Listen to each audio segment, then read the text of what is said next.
Hi అండి, అందరికీ నమస్తే. నేను మీ సునీల్ మద్దాల. ఏంటంటే అమరావతి భూములకి రెక్కలు వచ్చాయండి. అమరావతిలో ఎకరం 100 కోట్లు. నిజంగా హైదరాబాద్ గచ్చిబౌలిలో కూడా లేని రేట్ అయితే కనుక అమరావతి భూములకి అమాంతం పెరిగింది అని అంటే ఎలాంటి సందేహం లేదు. ఇది ఎవరికి లాభం?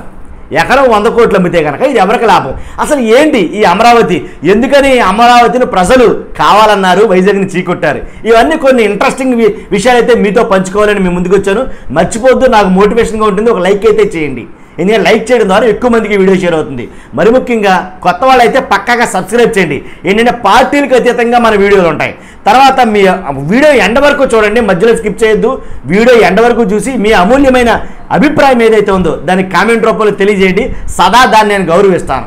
ఏంటి, వీడియోలోకి వెళ్ళిపోదాం. అసలు అమరావతి భూమికి రెక్కలు ఎలా వచ్చాయి ఏంటంటే, ఇప్పటి వరకు అంటే జగన్మోహన్ రెడ్డి గారు పరిపాలించిన 5 సంవత్సరాలు అది ఎలా ఉందంటే అమరావతి శ్మశాన భూమిలాగా అన్నని తప్పుగా అనుకోవద్దు. ముళ్ళ పొదలతోటి ఏంటి రాకాసి చెట్లతోటి ఇలా రకరకాలుగా అమరావతిని వదిలేసినోడు ఎలా ఉంటుందో అలా పరిస్థితి తయారైంది అమరావతి. కానీ ఎప్పుడంటే ఎవరైతే నారా చంద్రబాబు నాయుడు గారు ప్రమాణ స్వీకారం చేస్తారో కాదండి, నారా చంద్రబాబు నాయుడు గారు కూటమి ఏదైతే విజయం సాధించిందో ఆ రోజు నుంచి అక్కడ పనులు మొదలయ్యాయి. ఏంటి 100 ప్రొక్లైన్లతోటి మొత్తం ముళ్ళ కంపలు అన్నీ చక్క పనులు జరిగిపోతున్నాయి. అమరావతిలో పనులు మొదలైన తర్వాత కొంతమంది కళ్ళల్లో ఆనందం చూశానండి. నిజంగా ఆ కళ్ళు దేన్నో వెతుకుతున్నాయి అనిపించింది నిజంగాను. ఎందుకన్నా ఈ మాటలో అమాంతంగా అమరావతికి భూమి పెరిగింది. ఎకరం 100 కోట్లైనా ఆశ్చర్యపోనవసరం లేదు. ఇదే ప్రజెంట్ ట్రెండ్ టాపిక్, దాంట్లో ఎలాంటి డౌట్ లేదు. ఎందుకని అమరావతికి అమాంతంగా ఎందుకు పెరిగిపోయిందంటే, చంద్రబాబు నాయుడు గారు ఏదైతే 2019 ఎన్నికలకు ముందు తమ పార్టీ ఉన్నప్పుడు అమరావతిని రాజధానిగా ప్రకటించారో, అమరావతిలో కొన్ని కట్టడాలు చేశారు, అవన్నీ కూడా కాబట్టి ఇప్పుడు మరలా స్టార్ట్ కాబోతున్నాయి అనేది. అసలు ఏం జరిగింది అమరావతిని ప్రజలు ఎందుకు కావాలనుకున్నారు, వైజాగ్ని ఎందుకు వద్దనుకున్నారు అంటే, అమరావతిని కావాలనుకుని ప్రజలు వైజాగ్ని వద్దనుకుని చీకొట్టి జగన్మోహన్ రెడ్డి గారిని పక్కన పెట్టి అమరావతికి పట్టం కట్టారు, చంద్రబాబు నాయుడు గారికి కాదు. కాబట్టి ఎలా జరిగింది ఏంటి, అసలు అమరావతి గురించి ఒక సైడ్ ఏంటి, ఒక కోణం ఏంటి, తర్వాత అమరావతి గురించి మంచి ఏంటి చెడేంటి ఒకసారి మనం వివరిద్దాం. ఏంటంటే ఇన్సైడర్ ట్రేడింగ్ అని ఏంటి జూన్లో 1, 2014 నుంచి డిసెంబర్ 31, 2014 వరకు జరిగిన రిజిస్ట్రేషన్లు ఏవైతే ఉన్నాయో అమరావతిలో అవన్నీ కూడా అక్రమాలే. ఇదండి ఫస్ట్ నుంచి వస్తున్న వాదన. ఈ ఒక లైన్ తోటే స్టార్ట్ అవుద్ది నిజం. కానీ A1గా చంద్రబాబు, A2గా పొంగులేటి నారాయణ గారు, అలాగే లింగమనేని రమేష్ గారు A3గా. కాబట్టి ఇదండి అమరావతి గురించి A1, A2, A3గా ఏంటి నమోదు కాబడినటువంటి FIRలో నమోదు కాబడిన పేర్లు గౌరవనీయ నారా చంద్రబాబు నాయుడు గారు, పొంగూరు నారాయణ గారు, అలాగే లింగమనే రమేష్ గారు.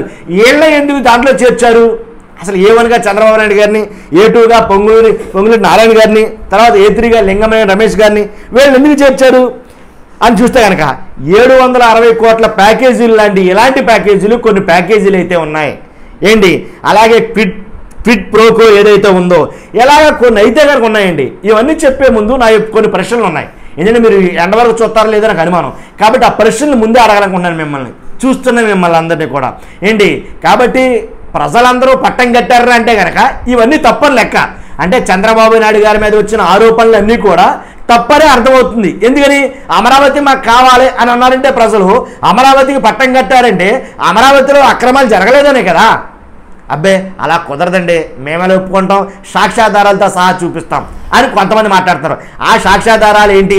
అసలు అమరావతి నిజంగా అక్కడ ఏమి అన్యాయాలు అక్రమాలు జరగలేదా? ఒకవేళ జరిగితే ఏం జరిగినాయి? ఒకసారి కొన్ని ప్రశ్నలు ఉన్నాయి, నా ప్రశ్నకి మీరు సమాధానం ఇవ్వాలి. అసలు రాజధాని ఎక్కడ పెట్టాలని కేంద్ర ప్రభుత్వం చెప్పింది? క్లియర్ అండి, ఇది రాజధాని ఎక్కడ పెట్టాలని కేంద్ర ప్రభుత్వం చెప్పింది. 2 ప్రభుత్వ భూములు ప్రకాశం జిల్లాలో ఉన్నాయని చెప్పిన బాబు ఎందుకు వెళ్ళలేదు? రెండో ప్రశ్న అండి. 3 కృష్ణానది తీరం పంటలకు అనువైన భూమి రాజధాని కట్టడం వల్ల కాంక్రీట్ జంగిల్గా మారుతుందని చెప్పినా ఎందుకు బాబు వినలేదు? తర్వాత 4 క్విడ్ ప్రోకోలు ఎక్కడ రాజధాని వస్తుందో ఏ ప్రాంతంలో రాజధాని వస్తుందో ముందే తన పార్టీ నేతలకు చెప్పించి భూములు ఎలా కొనిపించారు? అది తప్పే కదా. 5 పొలాలు ఇవ్వని రైతుల పంటల భూములు తగలబెట్టింది ఎవరు? తర్వాత 6 ఎందుకని పాలనను వికేంద్రీకరణ అంటే ఒప్పుకోవడం లేదు. 7 సింగపూర్ కన్సార్టియం అసెండస్ ప్రతినిధి ఈశ్వరన్కు బాబు గారికి ఉన్న సంబంధం ఏంటి? ఇలా కొన్ని ప్రశ్నలు అయితే ఉన్నాయి. ఈ ప్రశ్నలకి సమాధానాలు మీరే చెప్పాలి నాకు. తర్వాత ఇంకో విషయం చెప్తా.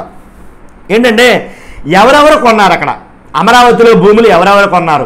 ఎకరం 100 కోట్లు అమ్మితే గనక ఎవరికి లాభం? రైతులందరికీ ఎకరం 100 కోట్లు చొప్పున కనుక రైతులందరూ కోటీశ్వర్లు అయిపోతారా అక్కడ? అసలు ఎంతమంది రైతులు ఉన్నారు?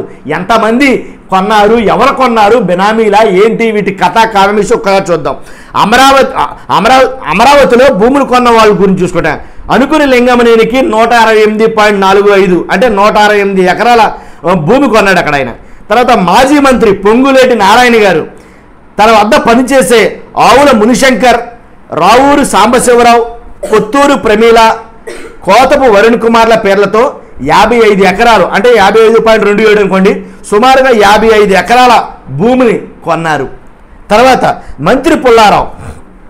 మంత్రి పత్తిపాటి పుల్లారావు బినామీ ఎవరైతే ఉన్నారో గుమ్మడి సురేష్ పేరిట 38.84 సుమారు 39 ఎకరాల భూమిని కొన్నారు. తర్వాత ఎమ్మెల్యే కొమ్మలపాటి శ్రీధర్ తన బినామీ సంస్థ అభినందన హౌసింగ్ ప్రైవేట్ లిమిటెడ్, అలాగే Goshpada green fields private limited, future trends construction private limited పేరిట 62 ఎకరాలు అంటే సుమారుగా 63 ఎకరాలు భూమిని కొనుగోలు చేశారు.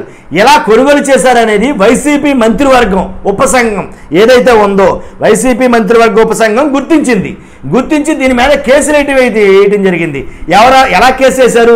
A1గా నారా చంద్రబాబు నాయుడు గారు, A2గా పొంగులేటి నారాయణ గారు, A3గా లింగమనేని రమేష్ గారు. కాబట్టి వీళ్ళ మీద కేసులు బనాయించారు. అమరావతి భూముల్లో చాలా దారుణాలు జరిగాయి, అన్యాయాలు జరిగాయి, అక్రమాలు జరిగాయి. అమరావతి రాజధానిగా ప్రకటిస్తానని ముందే తెలిసినటువంటి చంద్రబాబు నాయుడు గారు వాళ్ళకు కావలసిన అనురయులు ఎవరైతే ఉన్నారో వాళ్ళందరి చేత బినామీల పేరు మీద అమరావతిలో భూములు తులానికి ఫలానికి 10 రూపాయలకి 15 రూపాయలకి కొనేసి ఎక్కువ భూములు ఆక్రమించారు అనేది కనుక వాదన ఒకటి ఉందండి. అది నిజమా అబద్ధమా అనేది ప్రజలు మొన్న డిసైడ్ చేశారు. కాబట్టి నేను ఎవరిని నమ్ముతానంటే ప్రజలు నమ్ముతానండి. నిజంగా అక్కడ అన్యాయాలు అక్రమాలు జరిగితే కనుక అమరావతి ప్రజలు చంద్రబాబు నాయుడు గారికి ఎందుకు పట్టం కడతారో అది మిమ్మల్ని అడుగుతున్న ప్రశ్న. అది మీకే వదిలిపెడుతున్నా, నేను చెప్పట్లా. చంద్రబాబు నాయుడు గారు ఉత్తముడు లేదా ఎవరైతే జగన్మోహన్ రెడ్డి గారు ఉన్నారో ఆయన ఉత్తముడు అని నేను చెప్పట్లా. నేను వేసిన ప్రశ్నలు ప్రజలుగా వదిలిపెడుతున్నా, మీరే సమాధానాలు చెప్పాలా. తర్వాత ఇంకా ఉన్నాయండి కొన్ని మాటలు, మీరు ఎటువంటి స్కిప్ చేయొద్దు. తర్వాత రైతుల దగ్గర సేకరించిన భూముల్లో 800 ఎకరాలు 800 కూడా కాదు 850 ఎకరాలు తమ సన్నిహితులకు దారాదత్తం చేశారు చంద్రబాబు నాయుడు గారు. పేరుతో సహా లిస్ట్ ఉంది. ఈ లిస్ట్ అంతా చదివితే ఇంచుమించే గంటగా అన్నారు వీడియో ఉంది, అదంతా పెట్టుకోవాలా. కాబట్టి రైతుల దగ్గర సేకరించిన భూముల్ని తమకు కావలసిన వాళ్ళకే ఇవ్వడం జరిగింది. అలాగే అమరావతి గురించి వ్యతిరేకం ఎవరో శివరామకృష్ణ కమిటీ అమరావతికి వ్యతిరేకంగా చాలా రిపోర్ట్ అయితే ఇచ్చుకుంది, ఇంచుమించుగా ఇన్ని పేజీలు.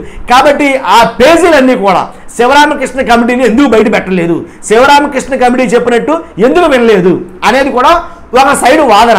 అంటే నాణ్యానికి 2 కోణాలు ఉంటాయండి. ఒకవైపు ఒకటి ఇంకో వైపు ఒకటి. కాబట్టి ఒకవైపు అయితే కనుక శివరామకృష్ణ కమిటీ ఎందుకు అమరావతిని వ్యతిరేకించింది, దాన్ని ఎందుకు ఒప్పుకోవట్లేదు. తర్వాత ఇంకోటి కాగ్ ఏదైతే ఉందో ఆ కాగ్ కూడా అమరావతికి వ్యతిరేకమే కదా. మరి శివరామకృష్ణ కమిటీ చెప్పినా కాగ్ చెప్పినా ఎందుకు అమరావతే కావాలనుకుంటున్నారు అని అయితే కనుక. కాబట్టి కాగ్ వ్యతిరేకం. అమరావతికి ఎందుకు వ్యతిరేకించి అమరావతిలో రాజధాని పెట్టాలంటే కనుక అంతులేని ఆర్థిక భారం పడుతుంది. మన దగ్గర బీభత్సంగా ఉందో నో ప్రాబ్లం అనుకుంటే పర్వాలా. కాబట్టి అంతులేని భారం పడుతుంది అమరావతి రాజధాని చేయాలంటే అని కాగ్ నివేదికలో తెలియజేసింది. ఇది అక్షర సత్యం. కావాలంటే వెబ్సైట్లో రిపోర్ట్లు ఉన్నాయి. కాబట్టి తర్వాత ఇంకోటి ఏంటంటే రైతులకు పేదలకు కౌలు చెల్లింపుల్లో కూడా అక్రమాలు జరిగాయి. కాబట్టి ఒక ఏరియాలో ఒక రకంగా కౌలు రైతులకి మేము చెల్లింపులు చెల్లించేసాం, ఇదిగో 2 లక్షల కోట్లు అయ్యింది అని అన్నారు కదా. ఆ లక్షల కోట్లు చాలా మట్టుకు అవకతవకలు జరిగాయి. ఎందుకని విచారణ కమిటీ వేయలేదు, అదొకటి వాళ్ళ వాదన. ఇప్పుడు మళ్ళా తెర మీద రావచ్చు నేను చెప్పబోయే అంశాలన్నీ కూడా. తర్వాత అసైన్డ్ భూముల కుంభకోణం ఏదైతే ఒక జీవో 41 ఉందో అది 2015లో అసైన్డ్ భూముల జోలికి వెళ్ళాం, మేము టచ్ చేయం అని అన్న నారా చంద్రబాబు నాయుడు గారు 2015లో చెప్పి 2016లోనే ఏంటి జీవో 41 తీసుకొచ్చి అసైన్డ్ భూములు కూడా మాకు కావాలి, రాజధానికి సరిపోవట్లా, ఎన్ని లక్షల ఎకరాలైనా సరే రాజధానికి అవసరమే కాబట్టి అసైన్డ్ భూములు కూడా మేము తీసేసుకుంటున్నాం అని అసైన్డ్ భూముల్లో కూడా కొన్ని లక్షల కోట్ల అవినీతి అనేది జరిగింది. ఎందుకు జరిగింది, ఎలా జరిగింది, వద్దన్న భూములు మళ్ళీ ఎలా తీసుకున్నారు, ఇలాగ ఒక ప్రశ్న కాదండి, అమరావతి అంటేనే ప్రశ్నలు పుట్ట నిజంగాను. కాబట్టి ఇప్పుడు ఆటోమేటిక్గా అమరావతికి పట్టం కట్టిన ప్రజలు ఇవన్నీ వాస్తవం అయితే కనుక అమరావతిని ఎందుకని కావాలనుకున్నారు, రిజెక్ట్ చేదురు కదా, ఇది ఒకవైపు వాదన. కాబట్టి అమరావతిలో జరిగిన అన్యాయాలు అక్రమాలు అన్నీ కూడా ఒక విజిలెన్స్ కమిటీ వేసి దాన్ని ఏదైనా అంటే ప్రజలకి తెలియజేస్తే చాలా మంచిది కదా అని ఒక రకంగా కొంతమంది మాట్లాడుకున్నారు. ఏదేమైతేనండి, నేను చెప్పిన ఏదైతే కొన్ని కోట్ల రూపాయలు, కొన్ని లక్షల కోట్ల రూపాయల ప్యాకేజీలు కానీ, అంటే అక్కడ అమరావతి వస్తుంది కాబట్టి అక్కడ భూములు తక్కువ ధరకు కొనుక్కుని తనకు కావాల్సిన వాళ్ళ బెనామీ పేరు పెట్టుకోవడం అనేది వాస్తవమా కాదా, ఏంటి దాని నిమిత్తం ఆల్రెడీ కోర్టుల్లో జరుగుతున్నాయి కాబట్టి కోర్టులను కూడా మేనేజ్ చేయగల క్యాపబిలిటీ ఉన్న వాళ్ళం కదా అని కొంతమంది మాట్లాడుతున్న మాట.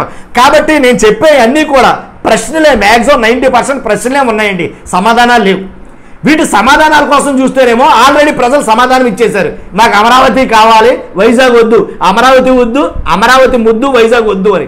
కాబట్టి దేన్ని డిసైడ్ చేసుకోవాలి ఇక్కడ అనేది నాకు అర్థం కాలే, నిజంగా పిచ్చెక్కుతుంది అనమాట ఒకసారి. కాబట్టి ఈ అమరావతిని కావాలనుకున్న ప్రజలు ఏంటి భారీ ఓట్ల మెజార్టీతో చంద్రబాబు నాయుడు గారు గెలిపించారు. కాబట్టి ఈ అమరావతిలో అక్రమాలు జరగలేదంటారా, ఈ అమరావతిలో అన్యాయాలు జరగలేదంటారా, చూడాలి మరి, అది మీరే చెప్పాలి. ఎందుకంటే ప్రశ్నలు అయితే కనుక నేను సంధించా, సమాధానాలు మీ నుంచి వస్తాయని ఆశిస్తున్నా. కాబట్టి అమరావతిలో ఇంకా చాలా అక్రమాలు ఉన్నాయి. ఇలా నేను వీడియో చేయటం వస్తే కనుక 4-5 గంటలు పడుతుంది సుమారుగా. కాబట్టి చూద్దాం, అవసరమైన కొన్ని మాత్రమే, కొన్ని బినామీల పేరు మీద కొన్ని, అలాగే క్విడ్ ప్రోకో అని, తర్వాత కొన్ని ప్యాకేజీలు అని, ఎవరినైతే A1, A2, A3గా చేర్చారని, ఇలా కొన్ని అయితే కనుక చెప్పడం జరిగింది. కాబట్టి నిజంగా అమరావతిలో రాజధాని అంటే ఎవరి కళ్ళల్లో ఎక్కువ ఆనందం చూసాం, ఆ కళ్ళు దేన్నో వెతుకుతున్నాయి నిజంగాను, ఆ కళ్ళను చూస్తేనే అర్థమైపోతుంది. కాబట్టి ఆ ఆనందానికి అనేది కనుక నాకు అనిపించింది. చూద్దాం ఎవరి కళ్ళల్లో ఆనందం అనేది మీరే చెప్పాలి. చూస్తున్న మీరు అందరూ మర్చిపోద్దండి, నా ఎఫర్ట్ కోసమైనా ఖచ్చితంగా ఒక లైక్ చేయండి, నాకు మోటివేషన్గా ఉంటుంది. మర్చిపోదు, కొత్త వాళ్ళైతే కనుక పక్కాగా సబ్స్క్రైబ్ చేయండి. మన ఛానల్ పార్టీలకు అతీతంగా అయితే కనుక వీడియోలు వస్తాయి. అలాగే మీ అమూల్యమైన అభిప్రాయాన్ని కామెంట్ రూపంలో తెలియజేయండి, సదా దాన్ని నేను గౌరవిస్తాను, మంచి అయినా చెడైనా. చూద్దాం, చూస్తూ ఉండండి, ఖచ్చితంగా లైక్ చేయండి, సబ్స్క్రైబ్ చేయండి. Thank you very much.